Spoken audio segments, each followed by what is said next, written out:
Hello friends, Gautami பேசுகிறேங்க. எல்லோரும் எப்படி இருக்கிறீங்க? நான் இன்றைக்கி உங்களுக்கு ஒரு பூ காட்டுறேங்க. இந்த பூ பார்த்திங்கன்னா செங்காந்தல் மலருங்க. கன்னிவள்ளி கிழங்கு அப்படின்னு சொல்லுவாங்க. இது வந்து தமிழ்நாட்டோட மாநில மலருங்க. ஜிம்பேவா நாட்டோட தேசிய மலர்னு கூட சொல்லுவாங்க. இது வந்து நிறைய மெடிசனுக்கு வந்து பயன்படுதுங்க. இது வந்து நம்ம அந்த வேலியிலலாம் பார்த்திங்கன்னா இப்படி இந்த மாதிரி செடி வளர்ந்து இப்படி பூ பூத்து இருக்குங்க. இதுலேருந்து ஒரு ரெட் கலரில் சின்ன சின்னதாக வந்துட்டு ஒரு காய் இருக்குங்க.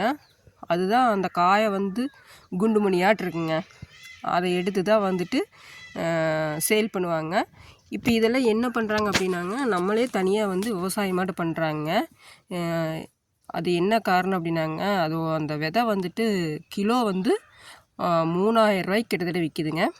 அதனால் நம்ம ஒட்டஞ்சத்திரம், மூலனூர் இந்த ஏரியாவெலாம் போயிட்டிங்கன்னா நீங்கள் இந்த மாதிரி நிறைய கன்னிவெளி சாகுபடி பண்ணிகிட்ருக்குறாங்க. செங்காந்தல் மலர் வந்து தனியாகவே சாகுபடி பண்ணுறாங்க. அது எப்படின்னா கிழங்குங்க. இந்த செடியிலேருந்து ஒரு கிழங்கு இருக்குங்க அடியில். அந்த கிழங்கை எடுத்துங்க தனியாக வந்து முளைக்கு போடணுங்க. எவ்வளோ கிழங்கு இருக்குதுன்னு தெரிலிங்க. ஆனால் அந்த கிழங்கை வந்து முளைக்கு போட்டு தான் வந்துட்டு இந்த மாதிரி செடி வருங்க. ஆனால் வந்து அதுக்கு விவசாயம் பண்ணுறவங்க எப்படி பண்ணுவாங்கன்னா, குச்சி நட்டு கம்பி இழுத்து கட்டிங்க. அந்த ஆத்தோரத்தில் இருக்குமில்ல, நாணல்னு சொல்லுவோமில்லங்க, அந்த நாணலெல்லாம் வந்து வெட்டிட்டு போய் அந்த சொருவி அது மேலே அந்த கொடி படருங்க. அந்த கொடி படர்ந்து அதுக்கப்புறம் இந்த மாதிரி பூ பூத்து இதில் வந்து பூவை வந்து அது என்னமோ ஒட்டு கட்டுறதுன்னு ஒன்று சொல்லுவாங்க. அதெல்லாம் பண்ணி நிறைய இருக்குங்க. அதில் மருந்து நிறைய அடிப்பாங்க. அந்த கன்னிவள்ளி இந்த செடிக்கு வந்து நிறைய மருந்து அடிப்பாங்க. அதுக்கப்புறம் வந்துட்டு அந்த விதை வருங்க. அந்த விதை வந்துட்டு எடுத்து அதுக்கப்புறம் அதை சேல் பண்ணுவாங்க. அது வந்து கிலோ 3000 கிட்டத்தட்ட மேலே போகுதுங்க.